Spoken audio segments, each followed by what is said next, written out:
And now, Dr. Krieger's lecture program starts right now. Okay, my name's Dr. Krygier. Tonight's lecture is going to be on heavy metal toxicity, and I have a lot of slides and a lot of information. All the information that comes out from my lecture will be made available, and we're going to make a board in the office. So if there's something you missed tonight or anything, you can go to the office and read the board, okay, and get it off the board, because we got plenty of information in the office, but we're going to set up a specific site in the office for a lot of this information. And I think that will help, because a lot of this is new information, and a lot of it's my information that I uncovered just doing my own research. Okay, and a lot of it, as you'll see at the end, everybody that I want to acknowledge where I got their information from too is at the end. Okay, my next lecture is on enzymes for health. Enzymes, as you can see, these are all the lecture videos I have out. If you're interested in seeing any of those, like somebody just came up and talked to me about their blood work. This would be a great lecture for you to get to find out why your blood work would be high or low and what type of things you can do for that. Okay, so depending on your situation, a lot of it has to do with, there's a couple herbal lectures, there's a couple immune system, diabetes is a big one today in our society. Brain function, brain function's it. That's at the top of the priority list. And then thyroid dysfunction, you could talk to 2 or 3 different people and somebody would always have a thyroid. It's that rapid. Oh, it's my mom, it's my brother, sister. Thyroid is such a major issue, and I believe that was probably one of my better lectures that I gave as far as information and thoroughly going through everything, because the research was made available to the public, and there's a lot of, it's very understandable, and it makes a lot of sense. Now, this was something I picked up just recently that a lot of people, a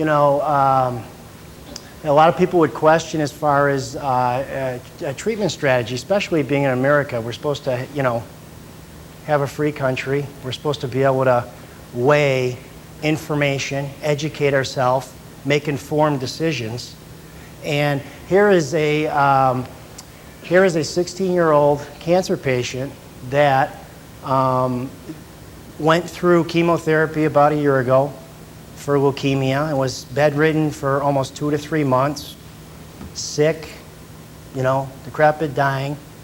Now, he made it through a year. Now he's got it back, okay? Year later, he's got leukemia again. So now, what they want to do is, he said he doesn't want to go through with it. He'd rather die being healthy and strong in his own home. Why should I have to go to the hospital? So his social worker kind of turned him in and said, hey, you're underage, your parents don't have enough information, you're responsible under the state, we're going to put it under a judge's court order to make a decision. So I'm waiting for this, because this is very interesting, because he said, I'll fight until I do die, I'm not going to let it go. Abraham said Monday by phone from his home in Shintotoga on Virginia's East Shore, I would rather die healthy and strong in my house than die in a hospital bed, bedridden and unable to even open my eyes, said Abram, who was so weakened by 3 months of chemo last year that at times he could barely walk.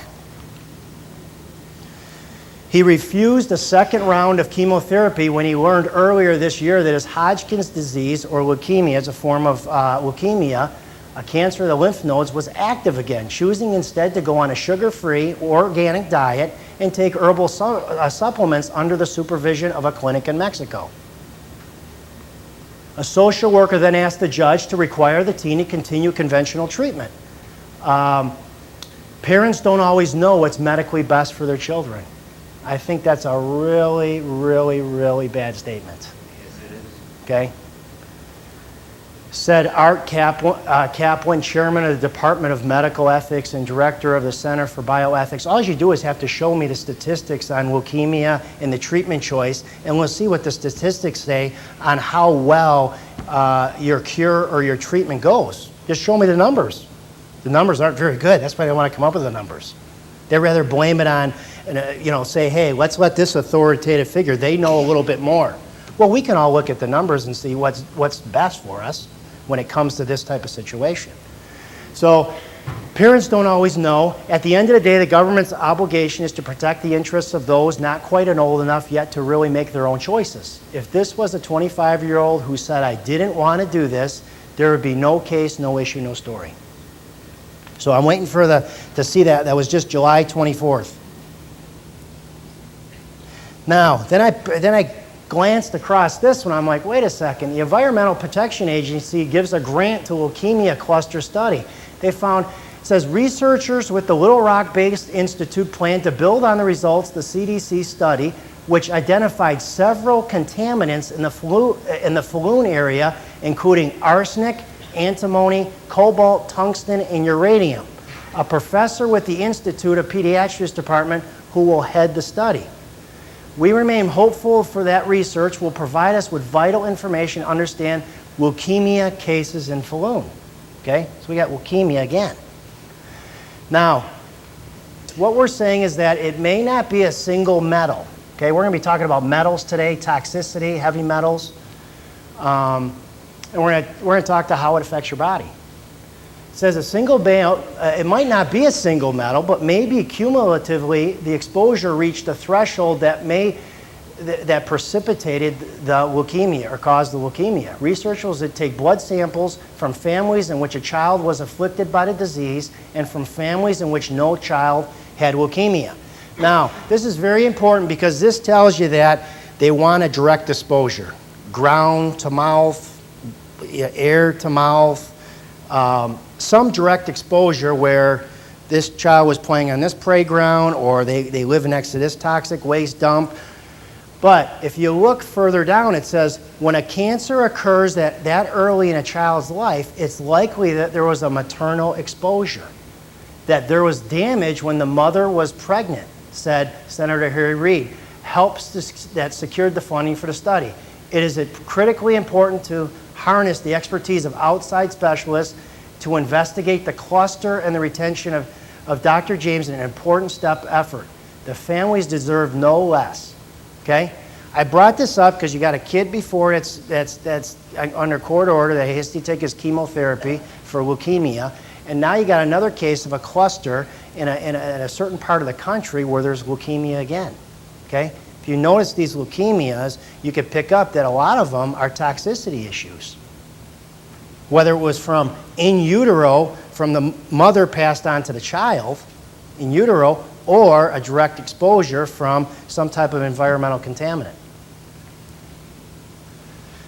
Okay, everybody asks about high cholesterol. I mean, I hear it, my cholesterol's high. My cholesterol's 205. I got 240 cholesterol. My doctor said 199, you're perfect. Okay?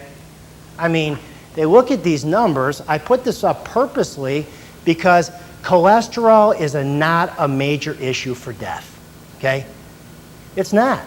If you look at the research and look what I put up here, if high cholesterol runs in your family, it may not mean you will meet a premature death. But yet they got everybody on cholesterol medication.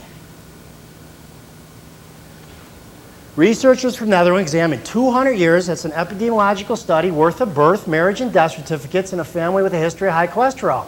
High cholesterol often runs in families and has been linked in the past to a risk of early death. It has been linked in the past, an early onset of heart disease. However, a study in this week's British Medical Journal finds the risk of death varies significantly. So there's not a strong relationship. Varies significantly among family members with high cholesterol. Researchers found that about 40% of the family members in this high cholesterol family lived normal lifespans. Okay? I don't know if you'll live a normal lifespan being on your cholesterol medication. Nobody can say that. But these 40% weren't on any medication and they lived long lives. Now, when you break down cholesterol, how the drug works is we have to test liver function to make sure there's not too much inflammation in the liver, or you can't handle that drug. Okay, if you have liver inflammation. The only problem is it takes 60% of the liver's function to be inhibited in order for it to show up on a liver enzyme test. So what does that mean? You're already 60% behind the 8 ball when you have a problem. It's the same thing with the kidneys. It takes 60, 50%, at least half of kidney function to decline before you start showing high protein, creatinine levels that are too high. All the protein tests that test liver or kidney function, it's a little bit late. My point is that cholesterol is metabolized and broken down the same way as nerve gases, insecticides, and pesticides. If you have any genetic predisposition, or if you've been on a cholesterol medication and you've been exposed to pesticides, you inhibit your detoxification pathways. Now you get a disease of the muscle. Very, very important. You get neurological diseases, and you can inhibit the muscle. That's where amylolateral sclerosing comes from. That's when you turn into a calcification, and pretty soon your body calcifies, the nerves calcify, you can't conduct electricity, and you stop breathing. That's what happens. Is that ALS? Yeah. So the sclerosing, so when people are on these cholesterol medications, and you'll see how many direct relationships there are to heavy metals and pesticides and fungicides, you'll wonder why somebody shows up with Lou Gehrig's disease or some sclerosing disease, whether it's MS up in the brain or it's AML in the lateral horn of the spinal cord, wherever it may be. That's why it's showing up.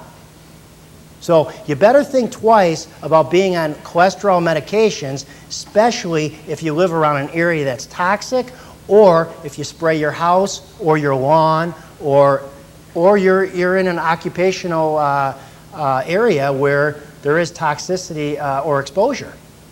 Okay, so I'm just ahead of time warning, because they all of them, nerve gas, pesticides, insecticides, and cholesterol medication, use all the same pathway. And if you back that pathway up, you're in trouble. And if you have a genetic defect in that pathway, you're in trouble. That's your 40-year-old sclerosing, or that's your 40-year-old muscle wasting disease. So people don't put these things together when they go on medication, and where their environment is and what they're exposed to, or how much toxic toiletries they have in their kitchen cupboard, or, I mean, this all, or how much sick building syndrome they have. These are all major issues that you got to take into account. All right, this is good. All this suicide bombing, for Pete's sake. I wish we could all copy this, send this over to Iraq. We'll send this over to the whole Middle East, and we'll put them up on and they'll learn the truth, because you ain't getting virgins up there. These are the ones you're getting. They've been lied to. This is not what you get when you kill people. It says, "Thou shalt not kill." All right. My friend sent that to me. He's a politician in Carolina. All right, what are you eating? What are you breathing? What are you touching? Now, you got that sheet on toxic facts. I'm not going to go over all these. I'm going to just go over them pretty quickly. But these are the ones that I kind of highlighted. Over 20% of all pregnancies end in miscarriage. The pregnancies end in miscarriage when it's a toxic issue because your immune system's too overactive. You have to do something to suppress the immune system so that you can become pregnant, because a lot of times your hormones take the back seat when your immune system's involved. It says twice as many deaths result from corporate contamination and pollution than violent crimes and car accidents, FBI and labor statistics. Estimated 200, and they say everything, they blame everything on genetics. They really do. Everything's genetic. Everything's genetic. There is a basis for genetics. But what's causing the genetic problem? What's causing the destruction of the gene pool, or what's causing these birth defects, possibly from parental chemical exposure, is being passed on from mother to fetus, or from family members passing that on. A lot of this stuff is not genetic. This is predisposed, and then we pass it on. And then they say it's genetic when there's nothing you do about it. So that's why anytime that we preach, you take your vitamins, you take your minerals, you take your supplements, you do all that, you're trying to block all those pathways that could possibly cause a birth defect. What's the biggest birth defect that we see out there right now? Well, autism was never around, so it was never a birth defect.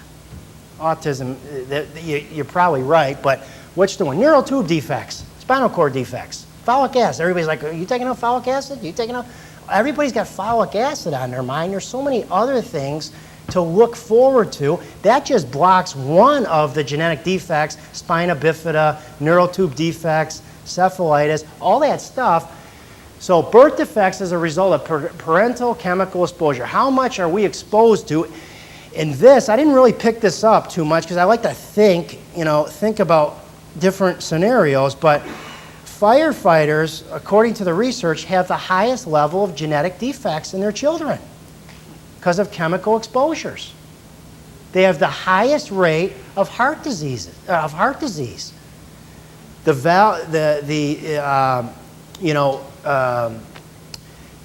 holes in the valve in the chambers of the heart are supposed to close. They don't close, or the valves don't seal correctly, or they don't develop a valve, or these amazing surgeons that do these heart things on these maldeformed. I mean, that's amazing medicine to me. Okay, just passing out drugs and cholesterol. I mean, amazing stuff is reconstructing a heart. I mean, that's pretty amazing. So that they noticed that there's a lot of birth defects. Even the mother washing the clothes of the firefighter. It's passed that quick. All right, EPA reports 99% of the population carries one or more chemicals linked to development of cancer. There's 3,000 chemicals are added to our food and over 700 to our tap water. No toxicity data is available for 80% of some 40,000 chemicals in commercial use. So when we get into scientific arguments, what's scientific, what's not, this is totally not scientific. 80% is not even tested, and we're acting like it's all tested and all safe. I think we're assuming a lot. And then there's 70,000 chemicals in daily use. Complete toxicity data is available on only 2%.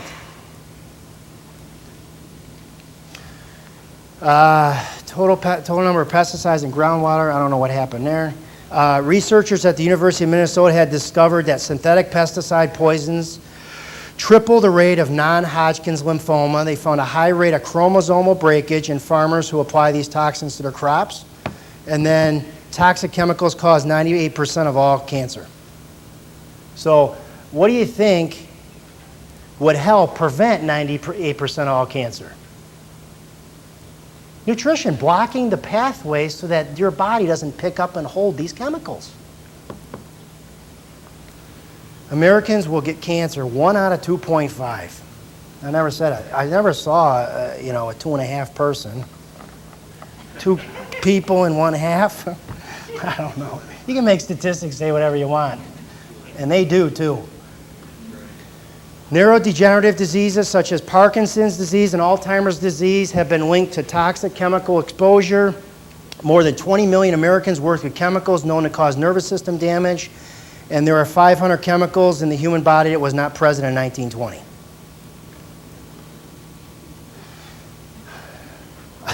I like this quote. This is a great quote, and I mean, if you can just get this quote and chew on this quote, this interview with this doctor, and the lecture was over. I mean, I think you get the point. It says in May 2000, the Journal of American Chemical Society published their findings. All 12 vegetables they grew on soil sprayed decades earlier contained chloridane. Potatoes, carrots, beets absorbed chloridane systemically. It was in the flesh. Zucchini acted like a sponge for it. It also ended up in beans, eggplant, lettuce, dandelion, and spinach. After the findings were made public, the lead author, Dr. Mary Jane in Corva, Matina was quoted saying, the main recommendation is to wash the foods you are going to eat, not the plant near a house foundation that could have been treated with chloridane. If you take these precautions, you shouldn't have any cause for concern. Is that a lie? When asked by us how one washes chloridane out of a vegetable, she admitted that's impossible. You got to throw it away.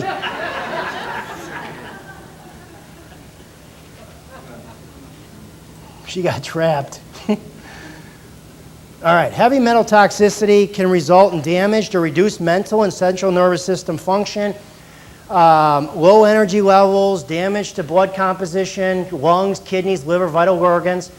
You know, and people ask, and I'll get to the end of this for hair analysis, they ask, how in the world do I know I have a heavy metal?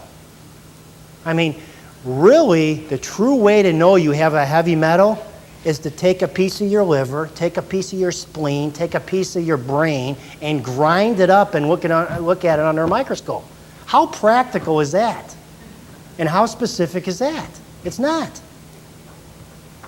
So I'm going to get into how you tell, what ways you could do to show this level, because it's staggering how bad it is out there when we run these tests. It's very bad. Long-term exposure may result in slowly progressive physical and neurological degeneration processes that mimic Alzheimer's disease, Parkinson's, multiple dystrophy, and multiple sclerosis. All these diseases are looked at as separate entities, and how are we going to get a drug to fix this problem? That's what they're trying to find out. When this is damage from something. Allergies are not uncommon, and repeated long-term contact with some metals or their compounds may even cause cancer. That's the International Occupational Safety and Health. Now, the problem with a lot of the metals is these metals, that a lot of them are toxic, they're transitional metals. Okay? They're always coming, they're always going, so they're transitioning. So your body's picking up whatever's made available. If it's lead this day, it'll pick up the lead. Okay? If it's mercury, it'll pick up the mercury. Hopefully it's a healthy chromium. Hopefully it's a good iron. Hopefully it's a good magnesium or sodium. All these minerals are transitional. That's why this is so important, because you think that you're picking up chromium, manganese, iron, when you could possibly be picking up mercury, replacing what physiologically happens in that particular tissue in the body, whatever tissue it may be. Okay? It's important to note that a lot of the trace minerals are important for health, and that's why they call them trace minerals, because they're just traces, okay? But these trace minerals, when at high doses or displaced by heavy metals, and we'll get into the definition of heavy metals, and you can easily see how your body could pick up these things and could utilize them in reactions in the body and cause free radical damage, or cause a nerve to die, or cause your thyroid, your own immune system to attack your thyroid, or your immune system to attack, create uterine myomas or fibroids in the uterus. All these things are possible when you look at how many different metals can be displaced. Now, toxic heavy metals are chemicals with a specific gravity. All that means is weight of at least 5 times the density or the weight of water. So arsenic would be considered one because they're 5.7. Cadmium would be because of 8.6. Iron would be because of 7.9. Lead, 11.34. And mercury, 13.546. Aluminum's not considered a heavy metal. So that's why I refer in general just to toxic metals. Because you can have a toxic metal and it not be heavy, according to chemistry of these standards. So aluminum can be just as dangerous as lead or arsenic and not be considered a toxic metal, or a heavy metal, toxic heavy metal. It is a toxic metal, okay? And we'll get into how these affect your body. Now, there's a list by the Agency for Substances and Disease Registry that's put out by the U.S. Department of Health and Human Services that talks about the usages, the dosages, how much affects the human body, what type of neurological signs and symptoms you can have. I picked out the first, actually 4 of them because those have to do with metal toxicity, but arsenic, lead, mercury, and cadmium were in the top 10. Arsenic being the worst, lead being the second worst, and mercury being the third worst. Okay? And then you got cadmium, also iron was in there and others, but I just took the top of the list. Now, to show that metals, I took an example out of the journal to show that certain metals can induce cancer. Okay? This one right here, it says epidemiological or experimental animal data indicate that exposure to both metals and metalloid species exacerbates the risk of human diseases, particularly cancers. It says vascular endothelial growth factor. Now, that vascular endothelial growth factor is actually a hormone that stimulates a blood vessel to grow. Okay? It says vascular endothelial growth factor, which performs a primary function in both tumor progression and angiogenesis, that means the growth of blood vessels, is upregulated, means it's used due to exposure to an array of carcinogenic metals. But the mechanisms responsible for the metal activation remain somewhat poorly understood, and that's why they did the study. They found out, overall, our data suggests that this AMPK, which is a certain pathway, affects this vascular endothelial growth factor expression, which causes it to overstimulate angiogenesis or excessive growth. That's a problem when you have cancer. And then it talks about how metal-induced carcinogenesis, this has to do with prostate cancer. Okay? How a metal can induce prostate cancer and what pathway it could possibly stimulate to cause growth of abnormal prostate cells. And this just came out in 2006, so this is new information. Now, aluminum is not considered a heavy metal, but is considered a toxic metal. Now, if you look at this quote, this is a medical anthropologist, epidemiologist, nutritional ethnobotanist, Michael Weiner. He said he wrote a book, Reducing the Risk of Alzheimer's. He said medical science has known for more than a decade that even mildly elevated levels of aluminum can influence the memory disturbances in adults as well as hyperactive and learning disorders in children. I don't know how many hair analysis I see. And first of all, a hair analysis is a biopsy tissue, okay? It's considered in pathology a biopsy tissue. So some people hear, oh, hair analysis, that doesn't mean anything. That's what their medical doctor, that doesn't mean anything. That doesn't tell you anything. Well, it's a biopsy tissue, and it has sulfide bonds. And those sulfide bonds up in that hair attract a lot of minerals into the hair. So you know if you've had an exposure to something or you have been accumulating exposure to something. Okay? So I see a lot of kids that have high aluminum because a lot of the formulas have high aluminum in them. That's the only thing I can think of for a child that was, I don't know, 1 or 2 years old, doesn't crawl around and pick up a lot of things, mostly in the crib. I mean, where are they getting this stuff from? And people get confused on the hair analysis. You're not supposed to have anything high. People are like, oh, that's no big deal. You're not supposed to have any of that in you. It doesn't belong in you. Like I said, it was a transitional metal. Your body tried to get it out, and it's showing up in the hair. And I'm going to go over certain levels where you can see, hey, in certain people, it's not going to show up until you start pushing it. Or it will show up in fast oxidizers in the hair analysis by looking at the ratios that this person's, you can tell if they're high or low right off the bat. So here's a medical science that's known for more than a decade that even mildly elevated aluminum levels can influence memory disturbances. We read that. And it says that this professor of pharmacology and toxicology from Ontario, Canada, advises that when aluminum is deposited in the gray matter of the brain, it will inhibit nerve transport, increase the breakdown of various neurotransmitters, and stimulate the production of harmful proteins. Aluminum poisoning from 1906 to 1912, Harvey Wiley, director of the one-time agency that became the United States Food and Drug Administration, in 1929 he wrote, "From the earliest day of food regulations, the use of aluminum sulfate in foods has been condemned. It is universally acknowledged as a poison and as deleterious substances in all countries."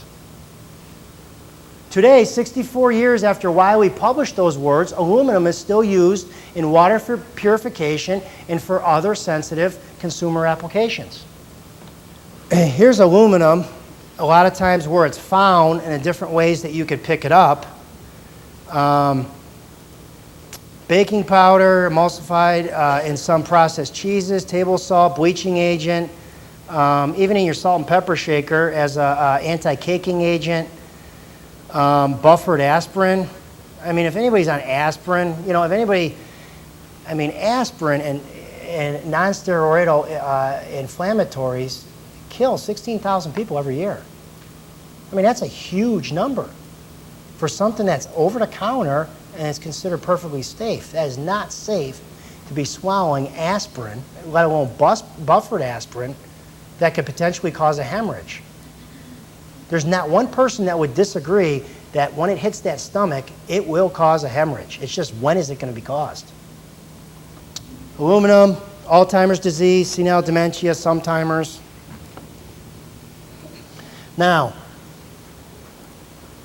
iron is a major issue in today's population.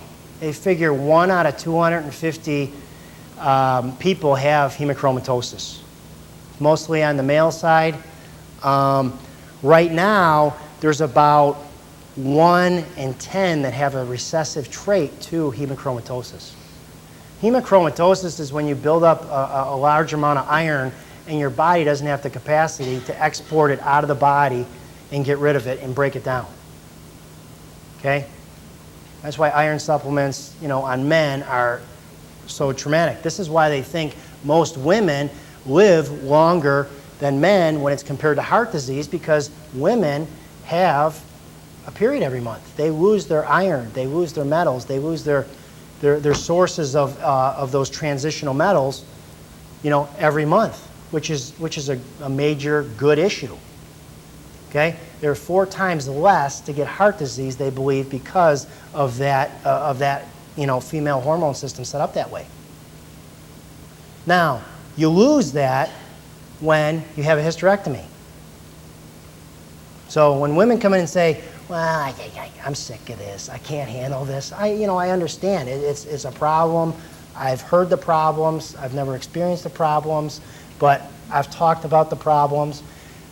But no, you don't. If you want to keep your iron count over and keep on turning it over, you probably want to keep your parts as long as you can. Okay? Where would you get iron? Well, iron supplements, there's processed foods with inorganic iron or blood, excessive consumption of red meats, excessive intake of alcohol, folic acid deficiency causes iron problems. A lot of iron people have gout. A lot of iron people have lead that have gout. So there's a lot of effect on the kidneys with metal, especially lead and iron. And when you're talking about the kidneys, the first 2 layers, the outside layers of the kidneys, have no sensory nerves. And I like to point this out because everybody's like, "Well, I haven't had any symptoms. I haven't threw up, or I haven't had any major problems, or my medical doctor says I'm perfectly fine." The first 2 layers, the outside layers of the kidneys, have no sensory nerves. Okay? If they did, we'd be in constant pain, literally. It's only when it gets on the inside layer of the kidney that the nerves start to be activated. It tells us we have a kidney stone or a kidney infection or something like that. That's why people walk around with stones all the time. Like, I never knew I had a stone. Oh yeah, you did. It's right up there in your x-ray. I can see it if it's a calcium carbonate. If it's uric, you're not going to see it on an x-ray. But, so that's an issue. with kidney function is high iron overload, and I'll show you why. Ingestion of ascorbic acid. Ascorbic acid helps drive iron into the body, into the blood, okay, into the tissue. So a lot of your grain products, a lot of your vitamin C products. What else? Obviously your supplements, a lot of your red meats, your blood. I don't know anybody that would want to. Like different countries, like they drink blood and stuff. I've seen that on I think it's a Taboo commercial, or Taboo channel. I think it was a Learning channel. They put that on the Learning channel. If people were eating all these exotic animals. But the main point is that you have to regulate iron. If you can regulate iron, you'll be surprised what will happen with infection rate, with heart disease, with arthritis, with clogging of the arteries. This stuff is totally overlooked. Exposure to urban air particles, if it's inhaled, mining iron ore, welding, grinding steel, painting with iron oxide powder, and tobacco smoking. And good old tobacco always shows up, but the Surgeon General put that warning on there, but I guess nobody paid attention. They knew that they wanted to clean their hands of that. The government wanted to get that right on the package because we don't want any liability. Now, diseases of iron overload. Now, if you look, I put these across from each other. In the lungs, it causes things to grow in infection. It causes lung cancer, and it causes infection. Pneumonia is in the lung. Anterior pituitary, that's gonadal and growth dysfunction. That could be anywhere from anything that has to do with hormones, anything with hormone, growth hormone, anything that has to do with insulin would have effect on that. Your aorta, carotid, and coronary arteries. Those are the three main arteries that your cardiologist is watching to see if they're blocked, clogged, calcified. But that causes, with iron overload, it causes atherosclerosis. Here's heart, causes arrhythmias and cardiomyopathy. Do we need an antiarrhythmic drug? Is this ever tested? A lot of alternative medical doctors are testing this. The regular traditional medicine is not testing for this stuff. You won't get this test until you hit about 4 medical doctors. Well, he did that. Oh, okay, yeah, they probably didn't do that one yet. By process of elimination, eventually, but arrhythmia and cardiomyopathy, how many people have this? Maybe it's just a recessive disorder, but are on antiarrhythmic medication. Or are on a beta blocker to slow down their heart because they got an iron overload, and they're thinking that, well, you got a drug deficiency. We got to slow down the heart, let the heart rest. So when you start thinking about this, you look and you're saying, wow, this is kind of crazy, and you'll see further ahead. Joints, arthropathy, liver, viral hepatitis, cirrhosis, carcinoma, macrophages, that just has to do with intercellular infection. Pancreas has to do with insulin, it has to do with cancer, necrosis, cell death. It just goes on and on. Even osteoporosis, melanoma. Wow. Iron overload can possibly cause melanoma. Sarcoma, that's a cancer of the tissue, soft tissue. And then Parkinson's disease. Iron overload can cause Parkinson's. That's the area where your body creates dopamine so you don't shake. You're not always shaking.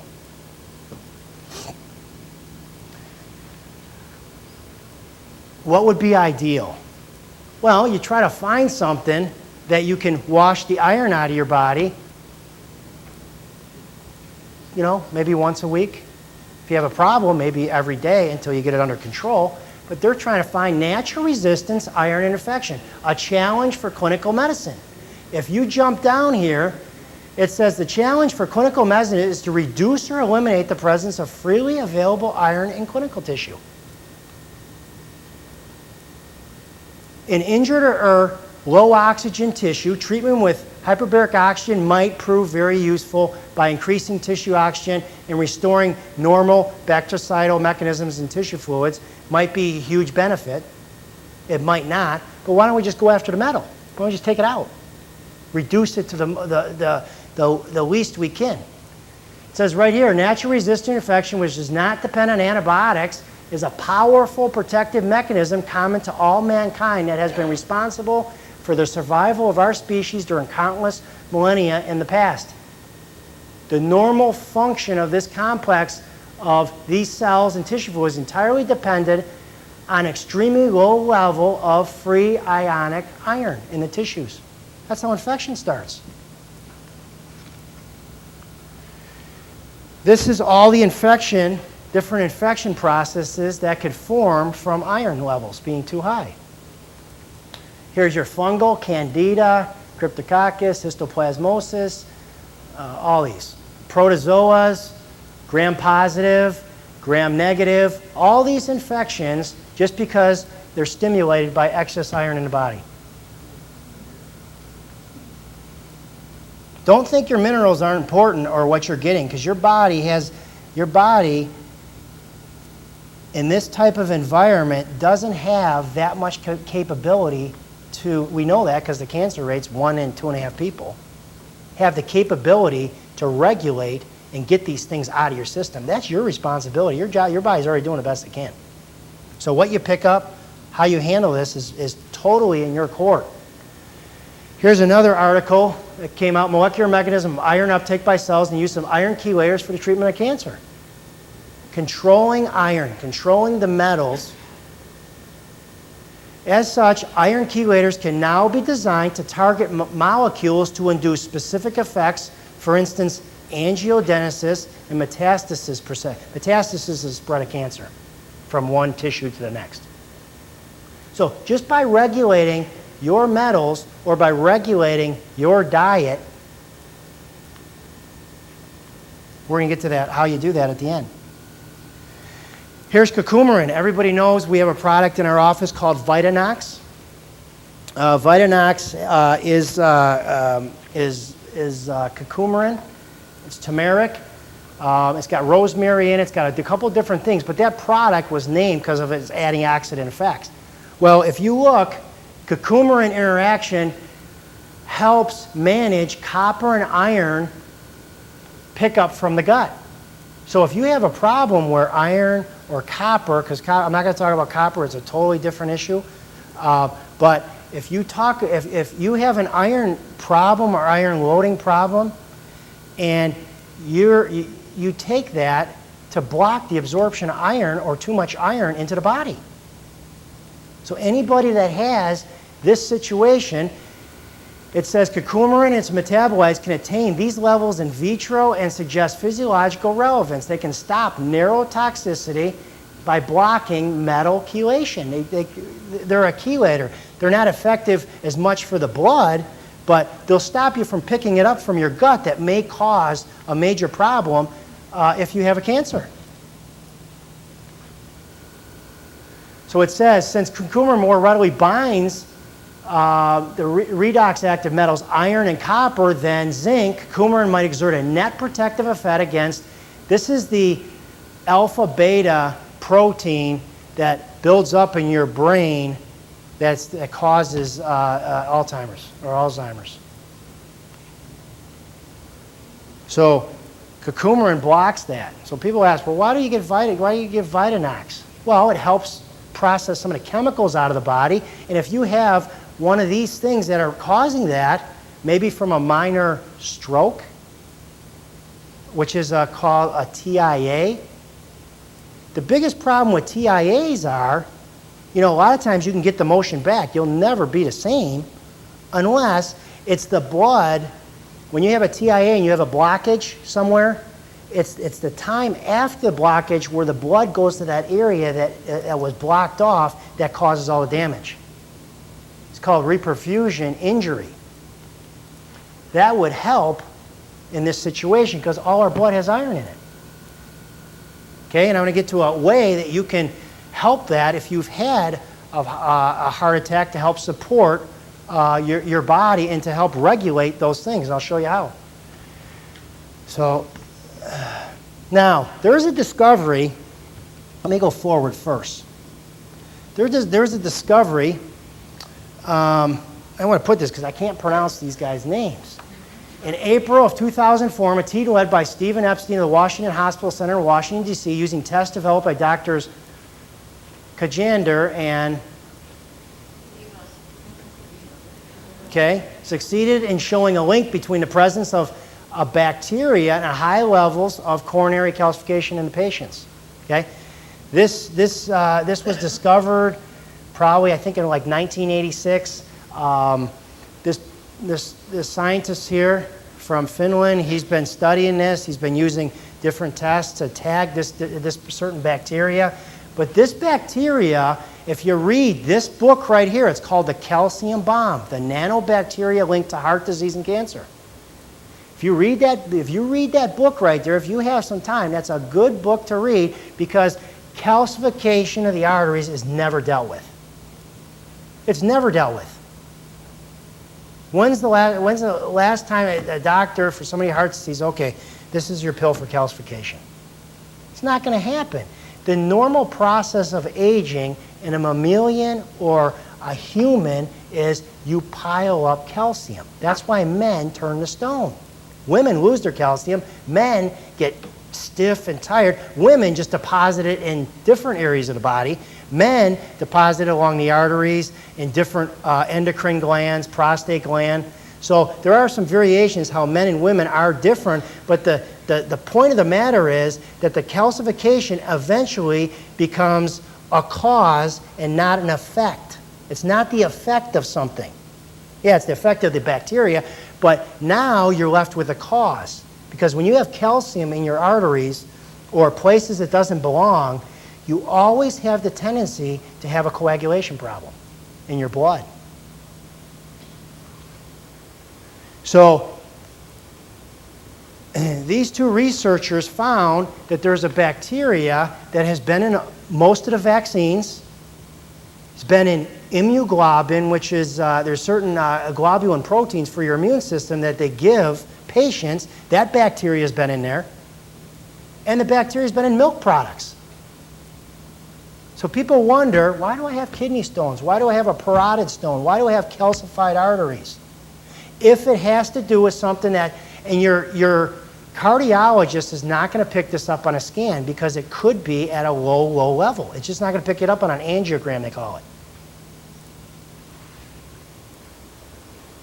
So now that they know that this bacteria is in there, it's creating calcium and creating possibly a coagulation problem.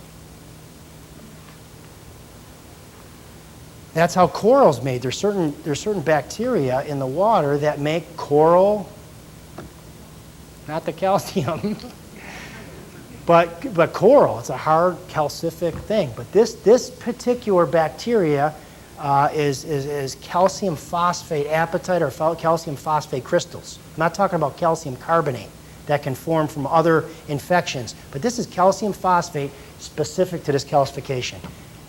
Okay? And this guy, these two people, I mean, they got lambasted when they came out with this information. And they got the antibodies to show the test for this nanobacteria. The point being is you'll see what to do at the end. Here's all the different areas that calcification can affect your body. Pineal, here's Alzheimer's disease, tuberous sclerosis, brain sand they call it, hardened arteries, brain cancer, stroke, cataracts, glaucoma, dental pulp stones, arteriosclerosing, cardiomyopathy, heart valve calcification, all these things, vascular disorders, aging of the skin and scleroderma, arthritis, osteoarthritis. So is it possible that this particular bacteria could be causing an autoimmune disease and causing excess calcification in your body? Absolutely. It can cause any one of these problems.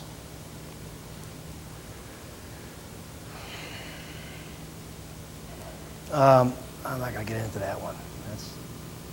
Now, let's look at cadmium. Let's go through these real quick. Cadmium, Refined foods, low zinc to cadmium levels, acid drinks contained in galvanized containers, phosphate fertilizers. Here's your fertilizers, ground stuff, growing stuff, gluten flour, some colas, tap water, pollution, coal, gas, and oil, insecticides, fungicides that we're spraying stuff on, margarine. You know, cadmium, you know, when I look at a hair analysis, I always look zinc to cadmium, because if you got enough zinc, you probably offset cadmium. But cadmium in the industrial business, cadmium's added to like gloves to make them harder.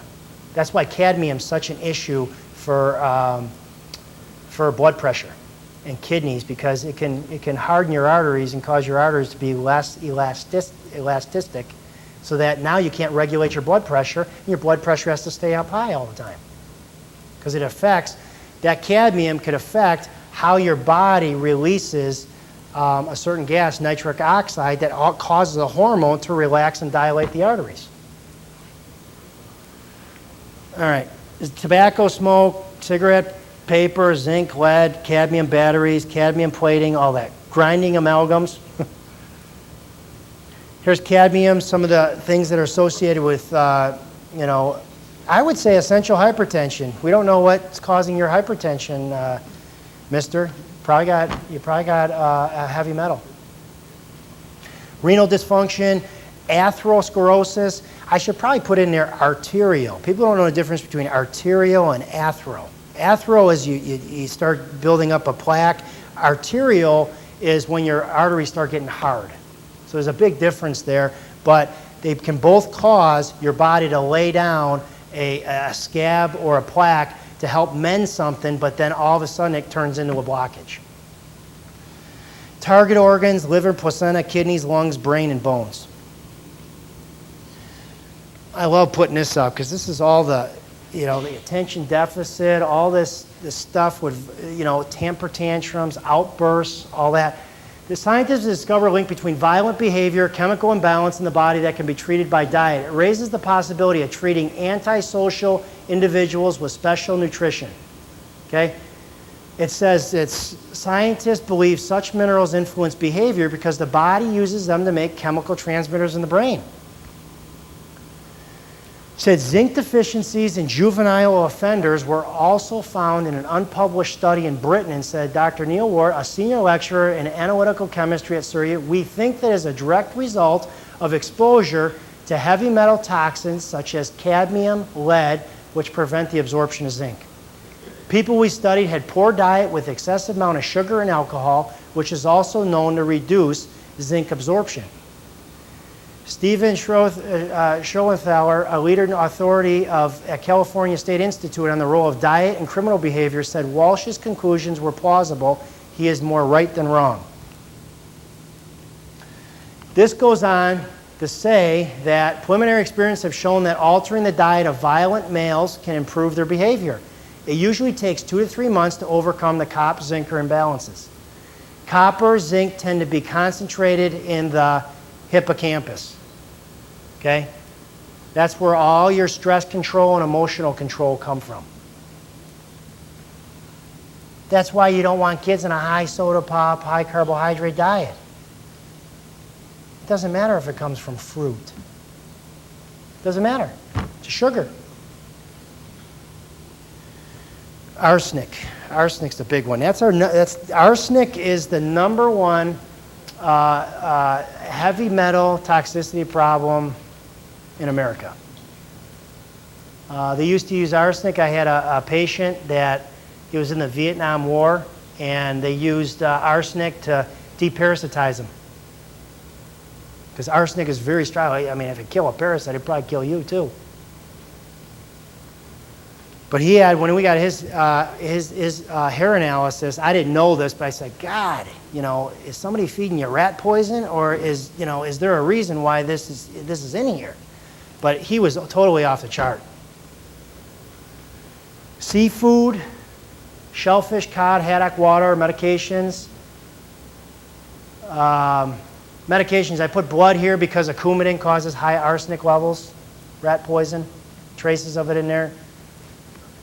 Industrial ore, smelting, refining, fungal and yeast. When a lot of times with little children, if I see a high arsenic level, I'll suspect fungal and yeast because that's a byproduct of mold, fungal, or yeast.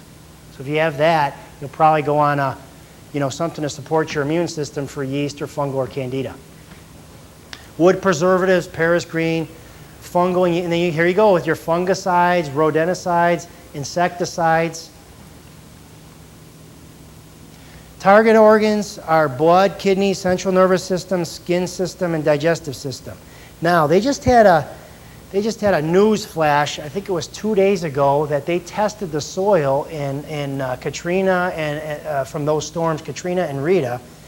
Arsenic levels are off the chart. Yeah, all washed in arsenic. And that's where you mostly find your seafoods, your fish.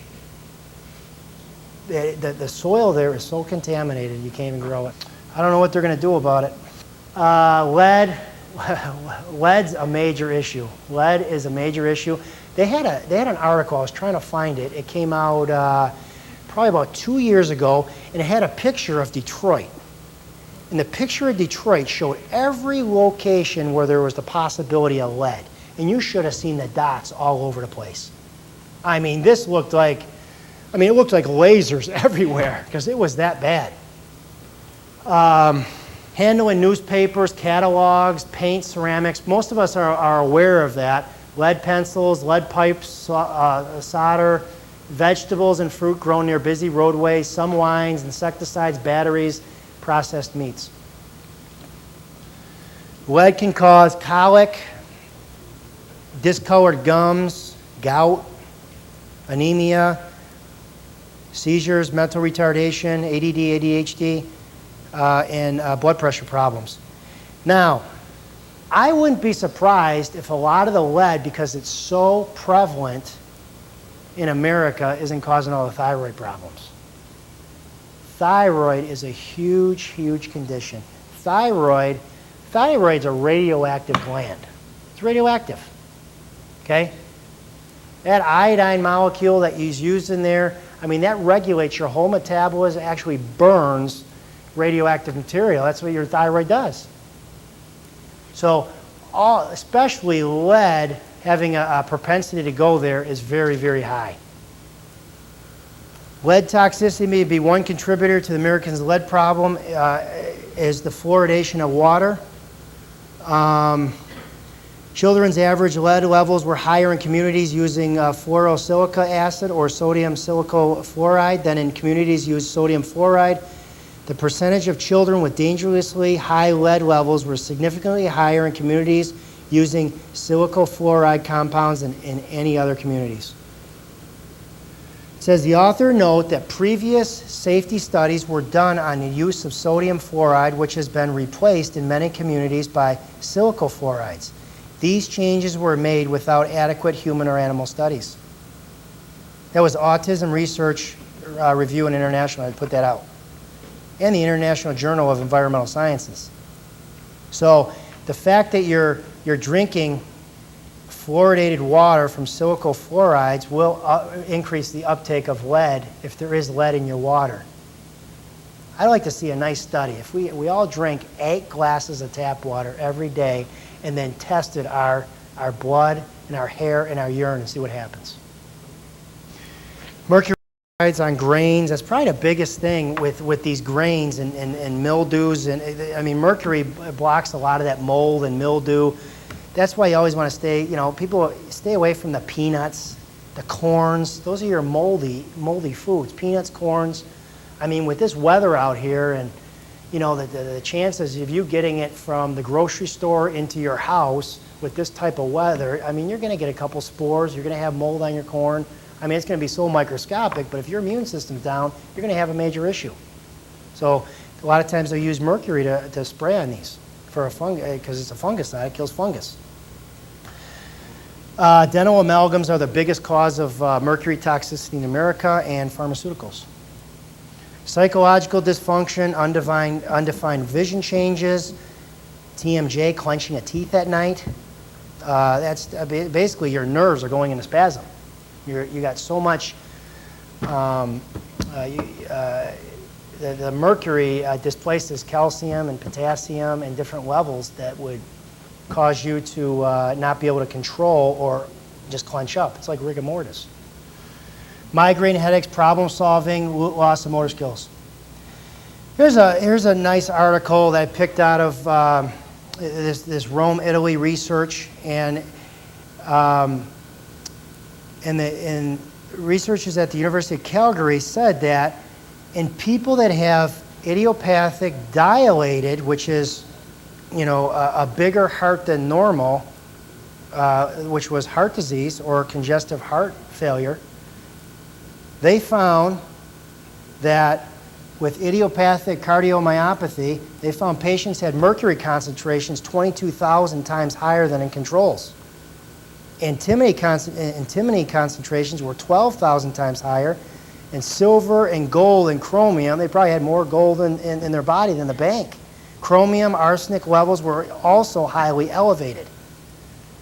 So this parallels, they parallel the Holter monitoring revealed frequent ectopic beats, premature beats. That's the first way you want to start a clot in your artery and have a stroke, or an arrhythmia. It's an ectopic beat.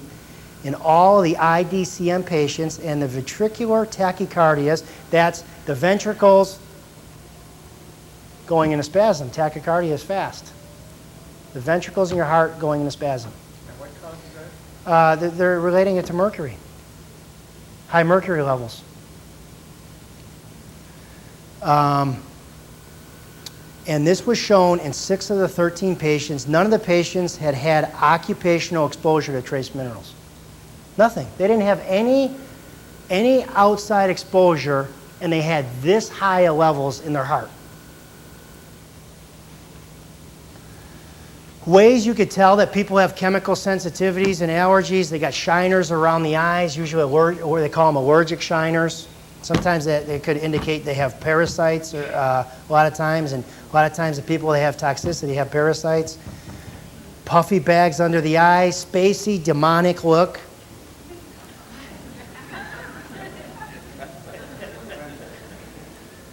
They're always rubbing their nose.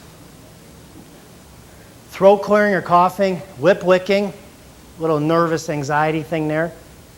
A puffy look to face, hands and knuckles, and restless legs. Symptoms of chemical sensitivities and allergies: headache, inordinate fatigue, hyperactivity, headaches, fuzzy, I got headaches twice, fuzzy thinking, confusion, difficulty concentrating, got a little metallic taste in your mouth, sudden unexplained intermittent problems walking, reading, writing, or drawing. They would just call that a stroke. They would never relate that to a chemical sensitivity. Swelling or puffiness in face, fingers, feet, or joints. Asthma, unexplained shortness of breath. Now, digestive discomfort, intestinal gas, constipation, itchy rashes such as hives or eczema. You can't sleep at night. Easy bruising, because this affects the platelets in your blood. A lot of people have that thrombocytopenia when they have a toxicity or a heavy metal issue. Their low platelets will cause the capillaries or the little arteries in your arm or your leg to break. And that will cause a bruising. So that's low platelets. They can't repair that quick enough, and it causes a bruise. Cause reoccurring ear, sinus, and lung infections. And then wiggly legs or tics, twitches, tremors, even seizures. Crawling under the skin, dark circles, and glassy, spaced out look. Now, you have to relate toxicity symptoms with how the body runs with the nervous system, okay?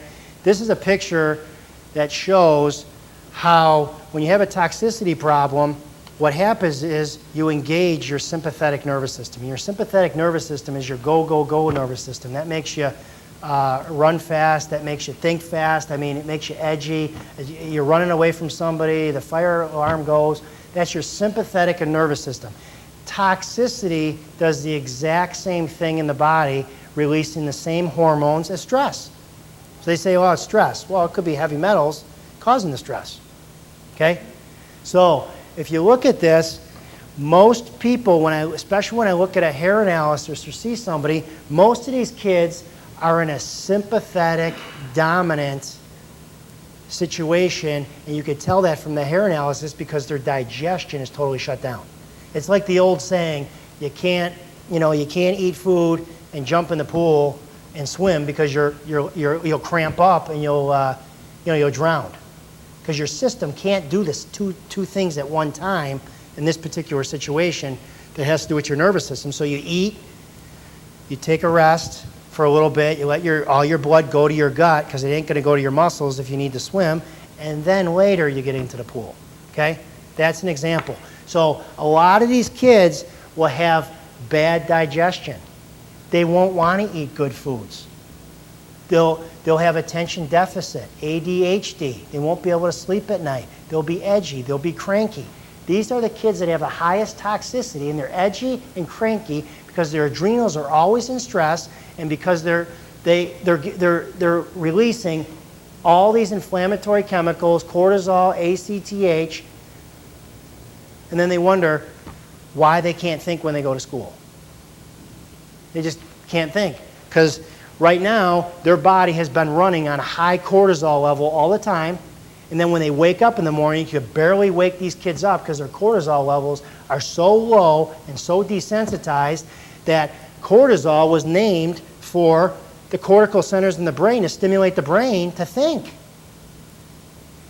So if you're having trouble stimulating your cortisol levels, it's probably an adrenal stress problem that probably has to do with a toxicity problem.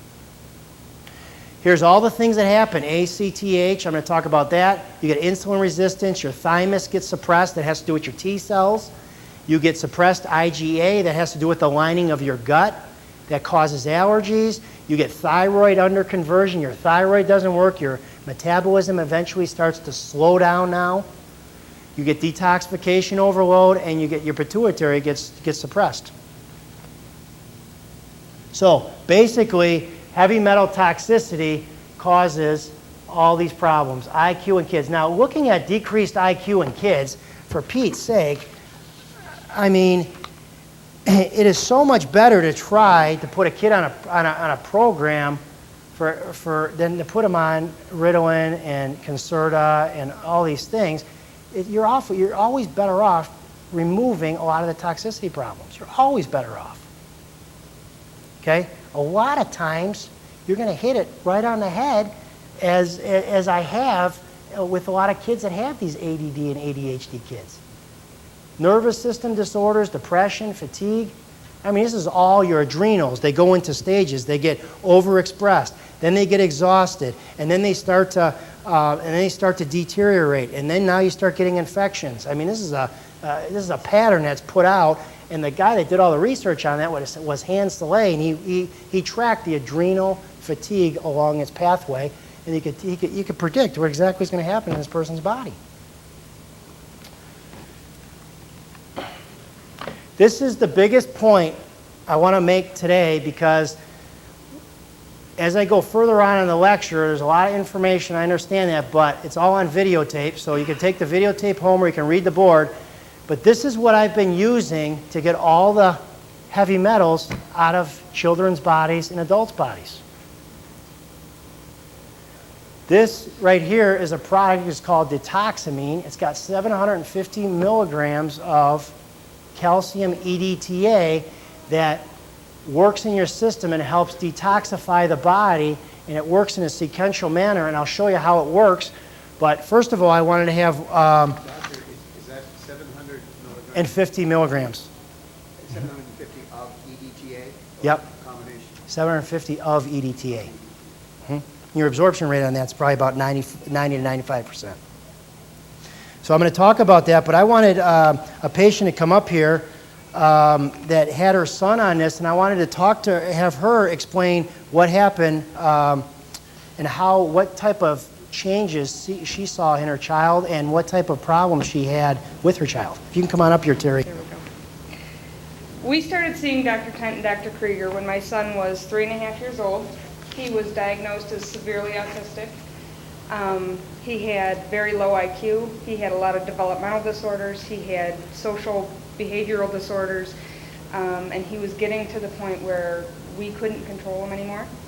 I was told by multiple doctors that he'll be living with you until he's 40. You'll be lucky if he holds down a job. And pretty much just hope that he makes a friend at some point in his life. I wasn't good with that, so we started seeing them, and they did the hair analysis on him, and I don't remember exactly And I'm which gonna ones show it through up his there. eyes. But I know he was high in arsenic, and I think he was high in cadmium, and some of these other ones that he was talking about. So they started him on this detoxamine, and it was a suppository, and we had to give it to him once, I think it was once every other night for 6 weeks straight. As this is suppository. It's a suppository, which giving to a 4-year-old isn't very fun, but after the first dose, we saw just the smallest little change. He started talking. He started smiling, which is something that he didn't do a whole lot of. By the time we got through about a week of the therapy, he had 3 doses. He was talking and smiling at other people, which was something he never did. And then by the end of the 6 weeks, I had a completely different kid on my hands. He had been in physical therapy, occupational therapy, you name it. If there was a therapy, he was in it. By the end of the 6 weeks, he was starting to lose his special education status. He's now 6 years old, and he's in a regular kindergarten class. He's just lost his complete physical therapy prescription. He no longer needs that. He still needs very minimal support, just to get him caught up. At 4 years old, he was functioning at an 18-month-old level, and now that he's 6, he's functioning at just over a 5-year-old level. So he only has just a little bit more to go, and then he'll get there. So for the most part, though, that's what did it. He does do the supplements, and that does help him, but for the most part, it was that detoxamine that got everything out of his system. All right, thank you. And that showed up in the hair analysis.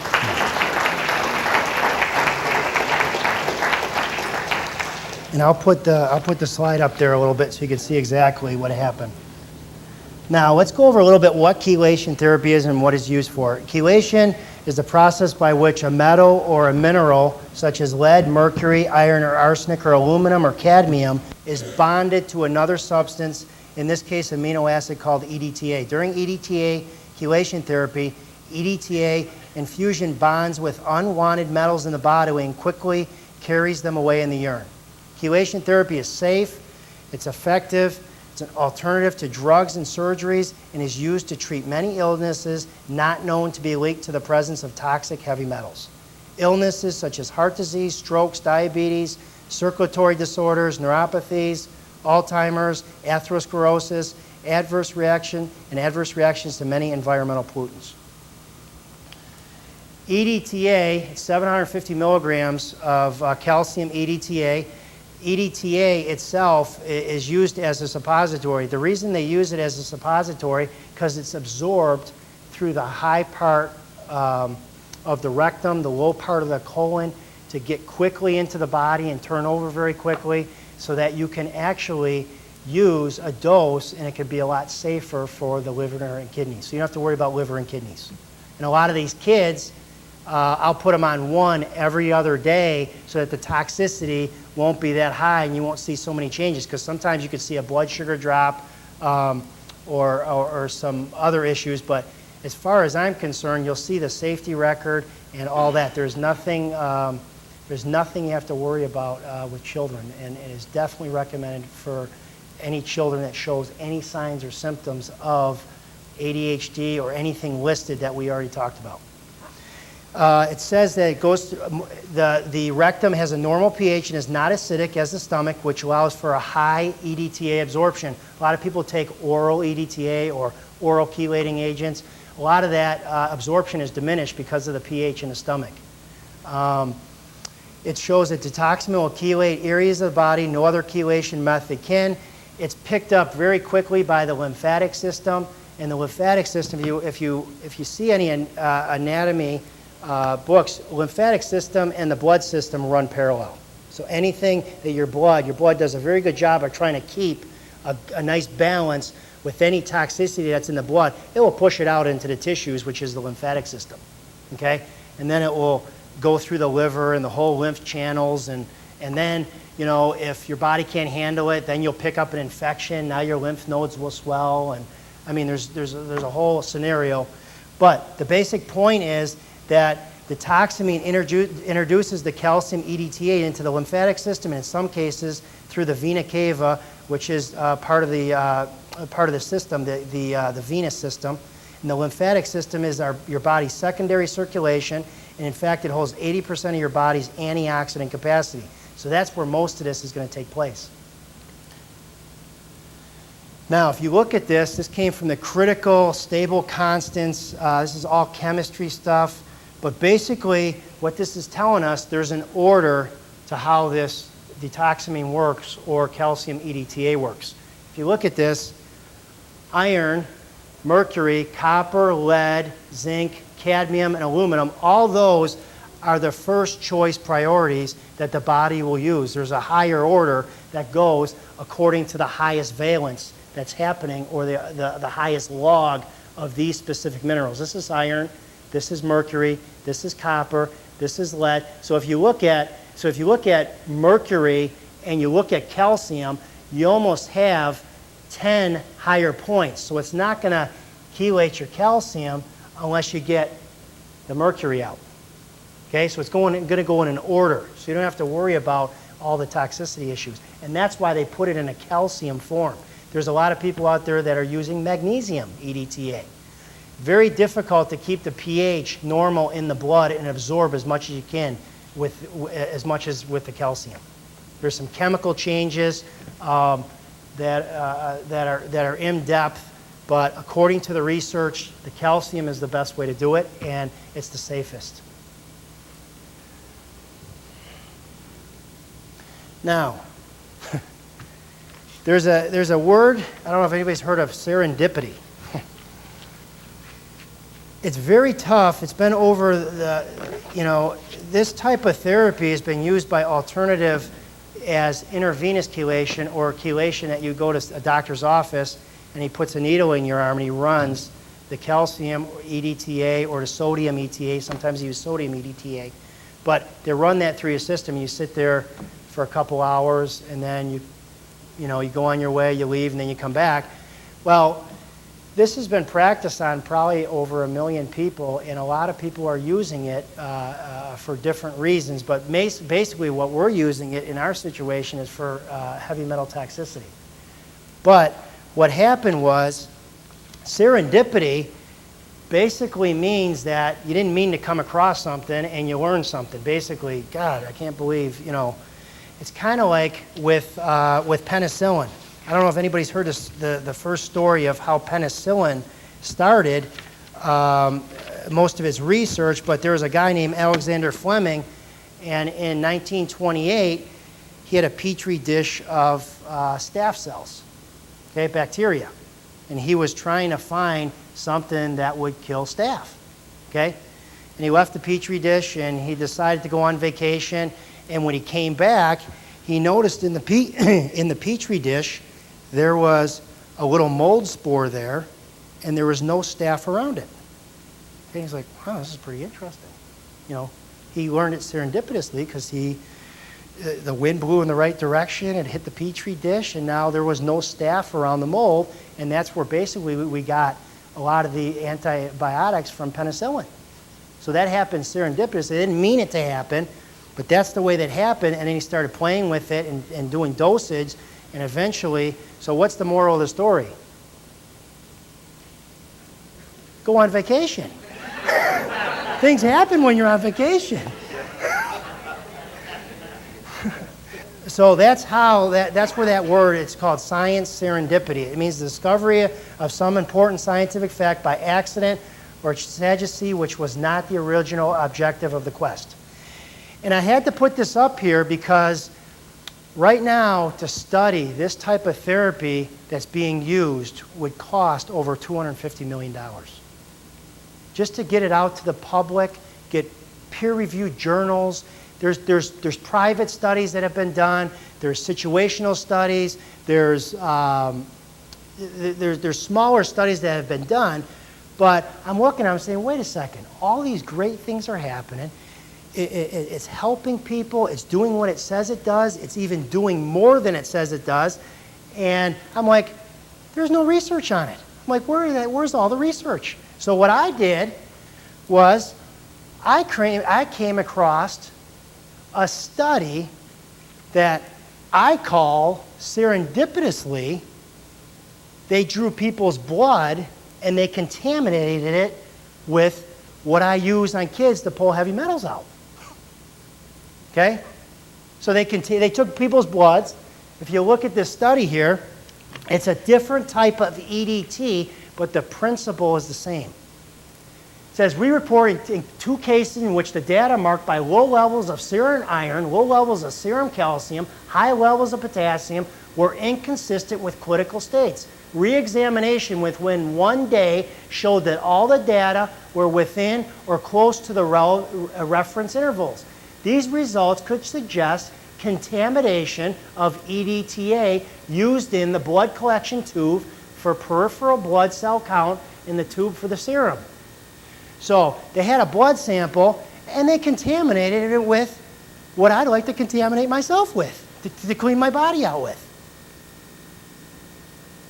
So what they found was they had an inappropriate blood collection can induce false biochemical data due to the contamination of EDTA. So they contaminated the results with EDTA. Now what's the next thing I would want to know? What were the results when you contaminated it? That's what I'm going to show you. The laboratory data showed marked to moderate differences between serum and the EDTA plasma of 9 healthy subjects. Now, if you look at this, here's the values of the serum, here's the EDTA, and here's the difference. Okay? This is contamination, this is normal, and then this is the difference. Look at what happened. Copper went down to 0. ACE, angioconverting enzyme, went down to less than 1. You know what ACE is? I'm going to talk about it. MMP1 went down. MMP9 went down. All of these went down. Human growth factor went down. This went down. This went down. This one went up, B12. This one went up, and this one went up. I'm going to break down the ones that went up, what they do, and the ones that went down, what they do. So if you break this down even more, iron went down. It started at 14. It went down to minus 2.6. Calcium went down from 2.2 all the way down to 0.05%. Alkaline phosphatase, 151 to 3.4. All these numbers went down. Here's your urine iron binding capacity. Look at how it went up. It caused your body to take it out where it wasn't supposed to be and put it where it was supposed to be. Now, let's look at it further. If you go back, there's what's called, these are MMPs. Bear with me, this isn't too complicated, but MMPs are zinc endopeptidase involved in numerous physiological and pathological processes. MMPs are key modulators of many biological processes during disease processes or events such as skeletal formation, angiogenesis, cellular migration, inflammation, wound healing, coagulation, lung, cardiovascular disease, arthritis, and cancer. 24 members of the MMP family have been identified in humans, degrading many components of the extracellular matrix, cellular receptors, and cytokines. I had to look this up in Birth Defects Research 2006. So let's go back for a second. There's your MMPs right there. MMP1, MMP9, TIMP, and MMP3. So what I did, instead of doing this one, I grabbed this one, and this one, and I went to the journal and said, what in the world happens if you have a deficiency of this, or what in the world happens when you have an excess of it? That's how I broke it down. And this is what I came up with. MMP1, which on the lab value dropped the number by 10 times. So what does that mean? Well, MMP1 activates inflammation. MMP1, this is tumor necrosing factor. This is the main cause of a lot of cirrhosis of the liver. Excess inflammation along the liver causes a fatty liver that leads to cirrhosis. This one, interleukin 1, is the one that's released a lot of times. That's the one that your prednisone works on. They try to block that with prednisone. So this one, MMP1, was identified as a precancerous state in breast lesions. So when they found this high level in people, this high level, they were precancerous states for breast lesions. That's breast cancer.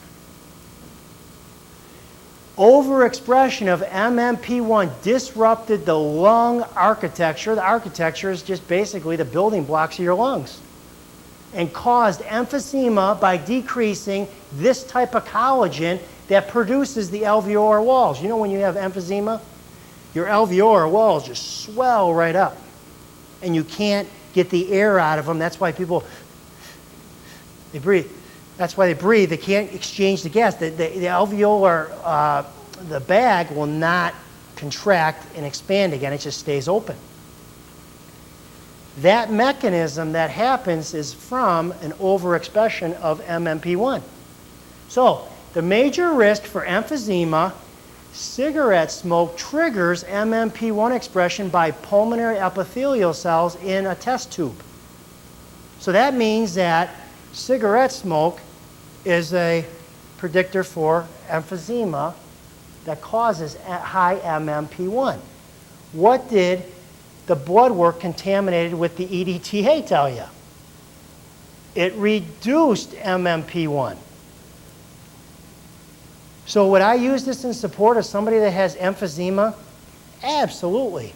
Because you're talking about genetics here. Let's go. Loss of interstitial collagen, marked deterioration of systolic. Systolic is your top number in your blood pressure, like 140/80. That's your systolic. Systole has to do with your contraction of your heart, how strong your heart contracts. Diastole has to do with relaxation and function of the heart. That has to do with more with your kidneys. So basically, if you start to lose collagen due to high levels of MMP1, that affects the function of the heart. The model demonstrated that direct disruption of extracellular matrix in the heart reproduces the changes observed in the progression of human heart failure. So when all these doctors that were using this IV chelation for people that had congestive heart failure, heart disease, atherosclerosis, anything with the heart, they were blocking the very thing that causes human heart failure.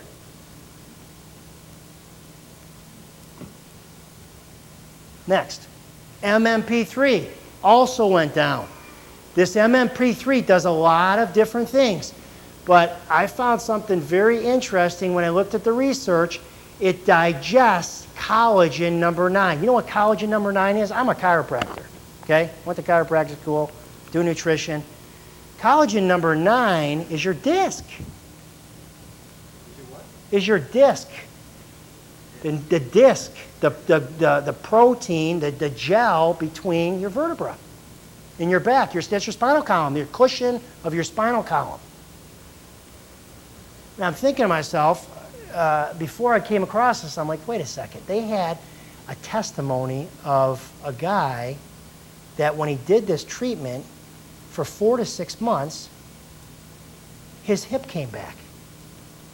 Deterioration of his hip came back. I'm like, wait a second here. This is spooky. We got to get a hip transplant. We got to get adjustments. We got to get all kinds of stuff. I'm like, wait a second here. So when I looked it up and I found this, I'm like, wait a second. There is the exact mechanism, because when you have an overabundance, whatever reason it's causing this enzyme to be high to cause your collagen or this to be secreted from the chondrocytes. Remember glucosamine and chondroitin sulfate? You know what all that stuff is?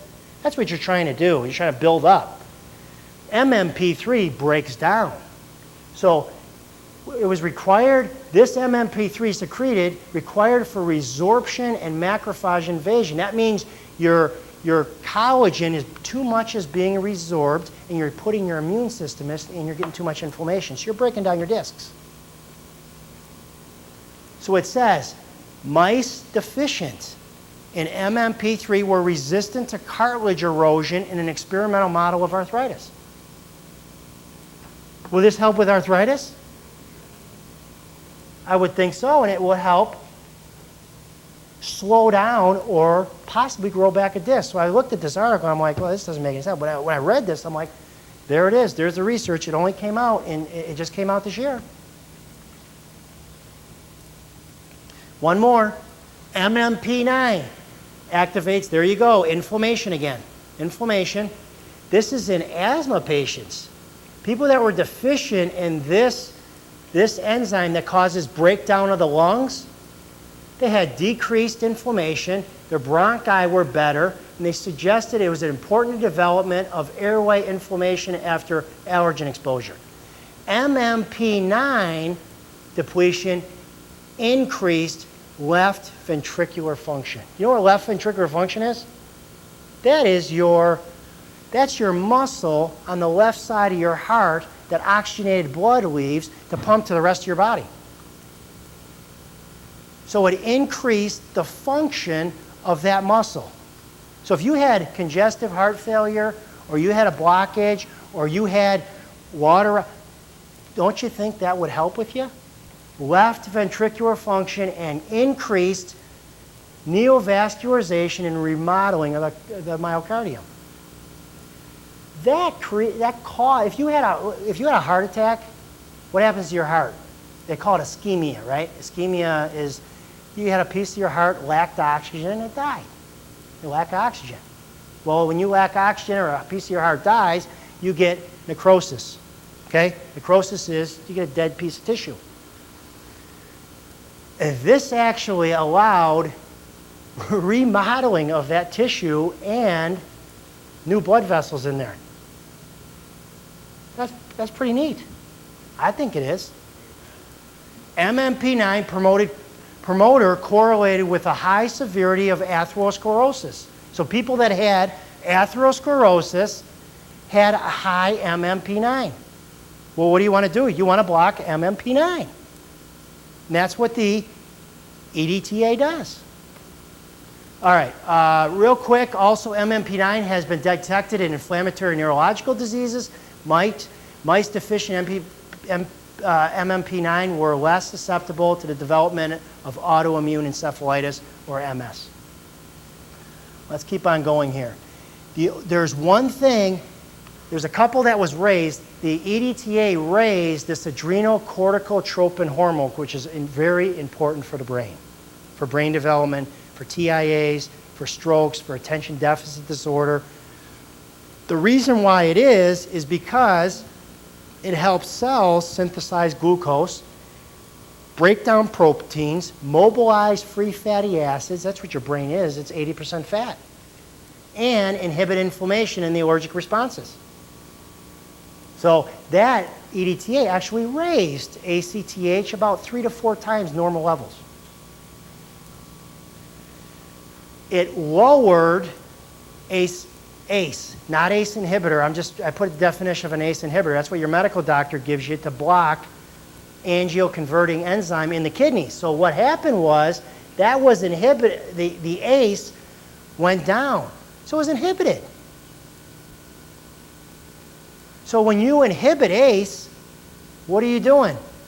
You're blocking the heart from creating a blood pressure problem. So you're not only getting your heart muscle stronger by higher ventricular contraction, more circulation, more dilation, more arteries, but you're also controlling the blood pressure down in the kidneys, and you're also controlling the pressure up in the brain. So a drug used to reduce elevated blood pressure to treat congestive heart failure to alleviate strain on the heart's damage as a result of heart attack. ACE inhibitors block the production of an enzyme that helps convert the protein angiotensin 1 into whatever it may be. These are all the medications. The EDTA lowered it. Now, people come in all the time. I have a stent. I got a stent in. they had to put a valve in, they had to put a little leaflet in, they had the stent so that, they block the blockage because the balloon doesn't work now. So we got to put a stent in. This is information that tells you that plasma-activated MMP9 was useful independent predictor of bare metal stent. An ISR is an in-stent restenosis. When you put those stents in, they restenose, meaning they block up again. We never hear about that. We never see a scientific follow-up study on an angiogram or a stent. They got all this information with them. So if you block MMP9 and you have a metal stent, you can block restenosing. Keep your stent in. So what?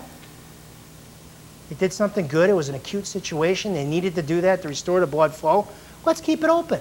And that's how I help people with anything after or that have had heart disease or any type of problems. You're complementing and trying to rebuild, and this is all rebuilding stuff. Here's a 90% reduction in cancer mortality after chelation therapy with calcium EDTA, 18-year follow-up study on 59 patients. I got it all in the office. Here's the safety standard. Detoxamine is made with a time-release mechanism allowing EDTA absorption over an 80-minute period. It's a cocoa butter. Simple, easy. EDTA far slower than intravenous method, but not putting the same burden on the liver and kidneys. The intravenous chelation puts a strain on the liver and kidney that detoxamine does not. In all animal studies on rodents and non-rodents, the lowest dose of EDTA reported caused toxicity was 750 milligrams. That's equal to 45 grams per day. You're talking about 750, and somebody that's bad, it's just about every day. There's no way, you're not even close to a toxicity issue. You can go up to intravenous chelation used about 3 grams. So this you're only dealing with. So basically, if you're using 3 of the detoxamine EDTAs, it's equal to 1 IV chelation. So if you go through 1 box of the EDTA, it's equal to 10 IV chelations. And usually the recommended dose from the alternative and medical doctors that use this procedure for a long period of time recommended 30 IV chelations, which is equal to 3 boxes. That's how you break it down. That came out of the International Journal of Toxicology. So you have to worry about safety, anything like that. It's well within a safety standard. Here's the Gillespie, her son. He's doing good. She's tired about talking about it. Here's the detoxamine we use. We changed the product. If you look back, it's in a jar. Here was the hair analysis that was presented to us. If you look at it, here's the antimony, here's the arsenic, way up here. After 11304 and 4905, here's the antimony and the arsenic. It's gone, just about. Look at it, the total toxic representation. When they average all these out, total toxic representation, this is your 95% column. This is way off the chart. Now look at it. So less adrenal stress, less epinephrine hormone, less toxicity. He's going to have a better nervous system. I mean, he's going to be calmer. He's going to be more relaxed. He's going to be focused. This is what's happening to him. It's going to continue. Here's a 3-year-old boy, Asperger's syndrome, repeated speech activity. We put him on the Cataplex B because the B helps with the brain. DHA helps with dopamine up in the brain, and then obviously the minerals. Here was his hair analysis. He had a high antimony. I don't know where they're getting all this stuff from. Aluminum was kind of high, but where you break it, here's his lead, 1.9. Anything over 1.0 shouldn't normally be in the hair. This is usually green, this is usually tan, and this is red. So when you add all that up, that's a high toxicity level at 2406. He came down pretty good. This was only after 1 month. That quick. Not that everybody's going to respond that way, but it's pretty quick, and it's going to depend on certain other issues. But that came down a lot. So what do? You keep them on it. Keep them going. Keep it moving. Because as these things stay down, development's happening on the other side. They're in a degeneration process right now with that sitting in their body. If you suppress that degeneration, on the other end is going to come in, they're going to start developing, things are going to start to come back together. Taking the liquid minerals, will that help Oh, yeah. bring down the toxicity? Absolutely. I didn't get into all the minerals and how they displace all the other ones like selenium and mercury and zinc and cadmium and calcium and lead. I mean, there's a whole trade-off system there. Okay, so it's always important to make sure when you do something like detoxamine, like I'm going to talk about at the end, that you make sure that you're replacing your minerals too. You're not going to get to the point where you're tearing down more than you're putting in. You're trying to get all the bad stuff out, and then you're trying to keep the good stuff that you have at the lowest level you can, and then you're supporting it to make sure you don't have a deficiency. This is a 16-year-old male. This was the bismuth. He had high mercury. His mercury was off the chart. And his total toxic representation was really high. Mother noticing a significant difference, ability to do tasks he's never done before. He's been on it for 6 months. It took a long time. This is a 53-year-old male, and we ran this test. Yeah, he had a good lead. His lead was a little bit high. Everything else was pretty good. Most doctors would have said, you know what? We're not going to do anything. I looked at that, and I said, you know what? Hey, it's not going to hurt. It's only going to help him. It's only going to improve because I've seen what it does with the blood work. So we put him on it. This guy, he couldn't visualize pictures. He just started to on detoxamine. Couldn't visualize anything. No abstract mind, no cognition. Now he's starting to visualize because he got the lead out. And I ain't surprised. After 2 to 3 months, you get that lead. That lead might go up here because now you're pushing it. Most of the time with EDTA, you're pushing it out through the urine. If you do a urine test, it'll show up because it's taking the lead, it's just carrying it out. It's just like a shuttle. It's like a bouncer at a bar. It's just carrying the jerk out. Dropping them off. So that's the same thing with the metals. And a lot of times I see with people, I've seen these numbers go way up and they're all sticking up here once you get them on the program. They are just totally high. That's because they start turning it over in their system, and they absolutely essentially stay on that. Because it will be a disease disaster if you keep that in their system. And they don't even know it. And they're like, well, I really don't feel like spending $200 or $600 or whatever program you're put on. And I'm like, well, listen, this is why I'm doing a lecture. Here was a patient, 6/30/2004. Here was, is it bismuth? Bismuth was really high. Total toxic representation was off the chart. 2004, almost a year and 4 months later, look at what happened. After doing the program, everything was, look at this, cadmium, lead, everything started coming out. That was after a year and a half. So you don't know, there's different people that have different metabolisms that you don't know how they're going to respond. And that's why you use the ratios, that's why you use common sense, that's why you use their symptoms, and that's why you're actually looking at the hair analysis. Am I misreading that chart, or doesn't that chart? It's worse. Yeah. Yeah, it's worse. She went on the program and it got worse. It came all out.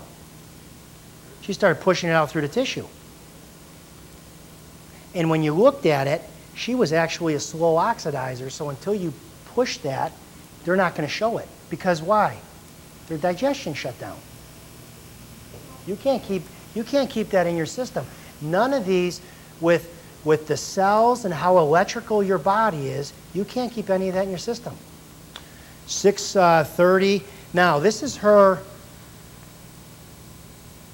on the bottom pattern. This is the bottom. This is not the top. This is the bottom that tells you her absorption. And what happens is calcium, magnesium, just about everything. Here's her potassium. Her potassium, she was in adrenal exhaustion, but when you look at that, you can start putting these ratios together. And I'll show you where these ratios are. Here's the ratios here. Oxidation type. This is what I look at when I look at this, because people get discouraged. They're like, wait a second, I've been doing this. What the heck's going on? It's getting worse. You know, it's supposed to be getting better. So I say to them, these are different oxidation levels that possibly is why you're not turning it over as quickly, or you haven't shown up with that hair analysis, but you got all the symptoms, and common sense is saying, just do it. So you look at slow oxidizers have higher calcium and magnesium than normal sodium potassium, are higher on the sodium potassium. Mixed oxidizers, you'll see a huge change with mixed oxidizers. Fast oxidizers, a lot of times they'll show up right away with a high hair analysis. So it's not 100%. You got to look at clinically what the symptoms are. You got to look at the hair analysis. You got to look at the child. You live down from a paint factory. I mean, you got to use common sense here and find out. And you got to also weigh your options in your treatments versus what other people are doing. Nothing. Nothing. Now, here's a hair analysis ratio balance. When you break the ratios down even more, calcium and magnesium can give you a good indication of blood sugar levels. Thyroid, calcium and potassium can tell you how quickly your thyroid's running. If your thyroid's running fast, what's going to happen? You're going to be a quick oxidizer of tissue. You're going to get things out of your system a lot quicker. If your levels are low, you're going to be a slow oxidizer. And you're not going to turn over things as quickly. It's going to take you, instead of 3 months, it might take you 6 months. Protein usage, calcium and phosphorus. Phosphorus is mostly found in protein foods. Sodium and magnesium tells you how much stress is on the body. And then you got your sodium, potassium, your adrenals. That could tell you your immunity, your energy, or if you're in an anabolic where you're building up your body, or in a catabolic state where you're breaking down your body. And then zinc to copper. Zinc to copper I like to use especially in female issues, because a lot of females, they can have those IUDs, which are basically copper, low levels of copper being released.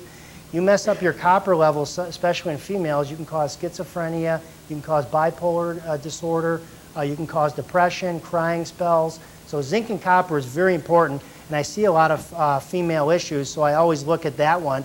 And that's also a direct indication of toxicity. In the olden days, about the 60s, that's what they used to test the urine with. They would find out how much copper was actually in your urine. Copper's not supposed to be in your urine. It's supposed to be bound and carried to your body to the right place, utilized to get some enzymes or do whatever it needed to do. It was never supposed to be unbound in the system. It was never supposed to be found. So that told you that copper always binds to toxicity. And I have a patient, I mentioned too much, but I have a patient that works for a large chemical company, and his company is researching, because we have iron in our blood. There's different animals and different species that live at the bottom of the sea that have the copper molecule that replaces our iron molecule. Right now, they have different coppers that you can tell just by, this is what the chemistry lab is doing now, and it's not out yet because they're just processing this, is they can drop the copper right on the blood and find out if it's a toxicity issue or not. Because different species, especially in water, especially the crab, can detoxify chemicals and poisons out of the ocean, and their molecule, ours is iron and theirs is copper. So they based that research and they said, wow, copper ions in the urine. Well, that means you got a toxicity problem. It's binding to something else, and it should be stuck in your body. So very scientific, a lot of information. Here's a hair analysis. When I look at the bottom, I look at calcium, magnesium. That's your sugars. Calcium to potassium, that's your protein usage. If you're not getting enough protein, this person was obviously getting way too much protein. Sodium, potassium, adrenal stress. It was real low, so the adrenals were exhausted. And then zinc to copper was real low, meaning their zinc levels were off. And then zinc to cadmium, it should be over 800. It was 6.6, so the cadmium levels were too high. What can we do? Do periodic cleanses, find out if there's a problem, measure the problem, take action, track the results, and follow up to see if the problem is solved. Here's the detoxamine. Here's the recommended dosage. Here's the recommended days. Everybody's different. Everybody has different circumstances. Obviously, if you've had a heart attack, you're not going to do 1 box. You're going to do probably 3 to 6 boxes, because that's what you need. If you're a child, every other day, probably for 1 box, most of the time. If it's been there progressive, depending on how much damage or how much the body's been affected, it might take longer. So everybody's different in situations. Chelation is a product I use. It was made to chelate. It's an herbal, and they checked over 20 different herbs to find out which one does mostly mercury, cadmium, arsenic. This was the product they put together that showed the research to turn over heavy metals on a little milder effect. So a lot of times I'll use this on blood pressure patients, and I'll also use this in conjunction with people that have the high calcium levels in the blood, because we know part of that is garlic, the other part is hawthorn, and the other part is milk thistle. Those 3 are the best detoxifiers of heavy metals from the herbals from a supplement point, and it also helps to block a lot of the irons that you would, a lot of the metals that you would absorb from your diet or from breathing, eating, stuff like that. So this program, this Chelation and detoxamine, a lot of times I'll use for that nanobacteria or a lot of that calcification over a period of time. That seems to work well. And then this is the multi-mins. Obviously for men or women that have had a hysterectomy, you want iron and copper-free multi-mins, because you don't want a lot of iron and copper, and you want to replace the good minerals that are supposed to be there and displace the bad ones with the detoxamine. This is green food and Vitanex that I talked about. This has some chelating properties from ingesting certain chemicals from your foods. It also helps, as patients saw, there's a lot of information in our office about this product that was done by Sloan Kettering research on different phases of cancer, and we like to believe that if you support the detoxification pathways of the body, you don't have to worry about things growing. This is our fax order for supplements, different supplements. And then these are my lecture acknowledgments, our toxic world, the calcium. And then this is I definitely recommend that calcium bomb, the nanobacteria linked to heart disease and cancer. That's going to be the biggest thing coming out. And then chelation therapy by Morton Walker. There's the detoxamine, Dr. Kozlow, clinical pearls, doctor's data. I mean, there's probably about 4 or 5 other things that I could have put in here. Okay? All right, let me check somebody. I want to check one person. All right, let me check Gail Trustel. Gail Trustel? Let me check Gail just to show how we test. Here's our reflex chart, contact reflex analysis. That's what we do in the office. Come on up here, Gail. What was your complaint? Out of breath going up the stairs. Mm-hmm. And taking CoQ10, CoQ10 is probably the best thing you could take. I remember when I was a kid and they were talking about CoQ10 on Larry King about the benefits of CoQ10. And at the same time, it was Dr. Zerbo that was getting rated by the FDA. So CoQ10s, I mean, that it supports the little energy furnaces in your heart called the mitochondria. So if you have any problems with heart disease, oxygenation, even a lot of CoQ10 helps with blood pressure problems. That's perfectly fine, but the dosage has got to be anywhere from 100 milligrams up to 1,000. So depending on your situation. Okay, so that's perfectly fine.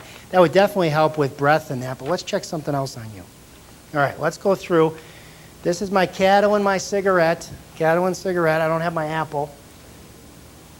Put your arm out. Any problems with your shoulders? No, not really. Hold strong. Good. Let's go. Here's Catalan. Not really. Good. So I'm testing her to see if she's electrical so I can go through her reflexes. Give me this. And then hold as strong as you can. Good. So that cigarette is not good for her. That will draw her energy away from her body. Hold strong. Let's go salt. We'll go brain. I think everybody's missing their salt today. You know, and I get into an argument with a lot of people about salt. Their doctor says, I can't take salt, I have high blood pressure. Yeah, there are people that are salt sensitive. Those are the people that eat TV dinners. That's TV dinner salt. Sodium chloride is TV dinner salt, okay? That's your potato chip salt. I'm talking about ammonium chloride. I'm talking about the salt that has all the dirty little minerals in it. You're eating the salt that we used to do chemistry experiments in high school. So you don't have any other variables. That's why they put sodium chloride together, because in sodium chloride, you're always found magnesium, potassium, iron, copper. It's always found in a balance. And when you have that balance, salt does not raise your blood pressure. Isn't one of the few salts the Celtic sea salt? Yeah, that's from the grain, the Salt and Grain Society. Right. That's a normal. That's a blood pressure stabilizer because it has all the dirty minerals in it. Okay. But I always see that, and people are, yeah, if you're just going to take sodium chloride, yeah, my fingers are going to swell, my toes are going to get bigger. All right, hold strong. Let's go through this with you. Right side, hold strong. Right, left side, left, right. There's her infection reflexes. Doesn't have any infection reflexes active. Put your hand out like this. Here's her pH. Turn your hand over like this. Hold tight. Good. Here's your allergy reflex. Allergy, pH, staph, strep, yeast, virus reflex. Good. Put your arms out like this. Hold as tight as you can. There's her heart muscle reflex. Her heart muscle is perfectly fine. If her heart muscle was weak, you go straight down. What's she doing up there? Hold strong. Yep. Here's her minerals. Good. I have no idea what's wrong with her. I'm going through her reflexes. Hopefully we find one so it looks good for the camera. Hold strong. Good. There's that one. There's your thyroid. Hold strong. This is going to be your spot right there. See how weak that is? And if you push on there, if you work that out right through here, that's going to be sore all in there. That's her coronary spasm.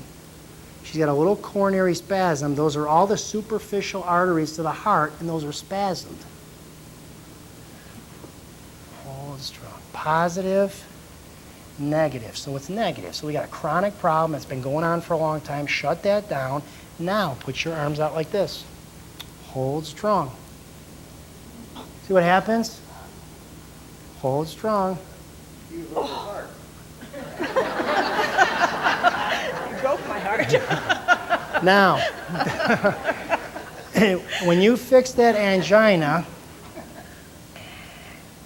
hold strong. Good. Put your arms out like this. Hold strong. When you fix that angina, watch. Put your arms out like that. Hold strong. Fix it. Put your arms out. Hold strong. No strength. So when you dilate all those arteries around her heart, she will not have problems walking upstairs. The next thing that's going to probably happen is she's going to probably start breaking capillaries in her feet because she's going to have to so much pressure to push the blood up to the heart to get more oxygenated blood. Then our heart's going to raise. Then our adrenals are going to be tired. Then she's going to run out of her salt. I mean, it's just a never-ending story. But for this part right here, what I would use on her is the Cataplex E2. Cataplex E2 is the best thing you can use for any type of vasospasm or angina in the heart. Regular vitamin E will not work. This is what I used, and I take it right before my hockey game to help hyperoxygenate my body. You need more. I played in Toronto. We actually won the 35 and older league for roller hockey, for North American roller hockey tournament for the country. I took 6 of these every game. They were short games, but there were 6 of them. So you had to keep up. I ended up taking a whole bottle of this by the time I was done. Did they catch you with a urine sample? No. I know how to treat it. But if you look, the E2, they're not going to test for that. Yeah, we'll find out what's going on Saturday with the biker. Yep. Hold strong. So we're going to find out her monitor and see how bad this is. And then we're going to treat her with this, and that should really help relax that area around her heart. You'll be a lot better walking up the stairs. Your legs will get heavy when your heart's having trouble. And her heart's having trouble because her arteries aren't pushing the blood to her heart. And a lot of that happens in women. Men don't have the chance of having this a lot. Most of the time they do. A lot of times women have a more chance because it's more emotional that will irritate the coronary artery, and that will hurt when they're more emotional. Not that men aren't emotional, but they tend to have a different system, a different hormone relay system in the heart. So this is how many she's taken, so she'll be all right. 20 a day. If you look at the architecture of Cataplex E2, right in the middle of your vitamin E2, I'm not talking about your D-alpha tocopherol and all your synthetic stuff. I'm talking about real vitamin E complex. When you look in the middle of it, there's a selenium molecule. Okay? You will not find that in your vitamin E. Selenium displaces mercury if you have it in the heart. Selenium is a fat-soluble vitamin. If you don't have the selenium, you can't use the fat or catalyze the fat to make it efficient for the heart. That's why when they test vitamin E, the different vitamin E's, that's why they're getting all different answers. They're not using real vitamin E to test. They've known that since 1930. So we're going to get her E2 up. You just made a good case for selenium supplements, too. Well, it's already in the E. Right, yeah, there's a good case for it. Absolutely. I believe most of these cancers are fat cancers, and I believe they're fat cancers because pesticides, fungicides, and herbicides find the fat. And if you don't have your fat-soluble vitamins that run your immune system, because you're on a high carbohydrate diet and a low-fat diet, where are you going to pick up your fat-soluble vitamins and your minerals? There it is. 2, 4, 6, 8, 10, 12. You're a 13. She's a 13 on her E, so I'm going to put her on 5 3 times a day for 2 weeks. I'm going to dilate her arteries, and then after 2 weeks, we're going to recheck her, and if she goes down, we're going to bring her down. If she stays up, we're going to keep her going. It's the way it is until she shuts that off. That supplement will dilate her artery? Yep, coronary artery spasm. Will that then also bring down her blood pressure? It could, but I'm not counting on that. I do more aggressive approaches to that. Yeah, question? No, I just said serendipity. Yeah. We'll ask her. All right, thank you. So we'll use the Cataplex E2. I'll have somebody write that down for you, but I would do 5 twice a day for 2 weeks, and then after 2 weeks I'd have it rechecked. Okay? Tracy, can you write that down for her? Thank you. Question? How long do you have to take the vitamin E? You say, like, I'm going to go out and walk and run. How long? 20 minutes before. 20 minutes before? Yeah. Okay? All right, thank you for coming. Hopefully I see you at my enzyme lecture in November 1st. Appreciate it.